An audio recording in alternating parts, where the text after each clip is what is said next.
Tiniyak ni Pangulong Bongbong Marcos na nakatutok ang kanyang administrasyon sa implementasyon ng mga nilagdaang peace agreement at makakaasa na mailulunsad ang lahat ng ito sa loob ng kanyang termino. Sa pagbubukas ng 2024 National Peace Consciousness Month at pag-alala sa ika-28 anibersaryo ng Final Peace Agreement sa Moro National Liberation Front o MNLF, sinabi ng Pangulo na nananatiling prioridad ng pamahalaan ang pagpapanatili ng kapayapaan, lalo na sa Bangsamoro Region. Rest assured that you can depend on this administration to implement all signed peace agreements for the security, the inclusive progress, and stability not only in Mindanao, but throughout our country.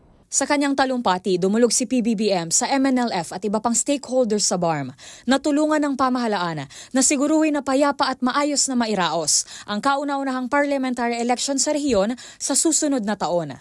Pagbabahagi rin ng presidente ang mga nasimulang peace processes kasama ang Revolutionary Organization gaya ng MILF, Cordillera Bodong Administration, Cordillera People's Liberation Army at Kapatiran ay nasa advanced stages na ng implementasyon. Dagdag pa rito sa isang panayam kay Presidential Advisor on Peace, Reconciliation and Unity Secretary Carlito Galvez Jr. Sinabi ng kalihim na positibo siya na maipapanalisa na ng gobyerno ang peace agreement sa Communist Party of the Philippines, New People's Army at National Democratic Front o CPP-NPA-NDF. Malakas ang paniniwala ni Galvez na maisasakatuparan ito bago matapos ang termino ni PBBM na una nang nakipagkasundo sa mga nasabing grupo na mas pabor ito sa payapang negosasyon. Para sa MBC TV Network News, ito si Rose Babiera. Una sa Pilipinas, una sa Pilipino.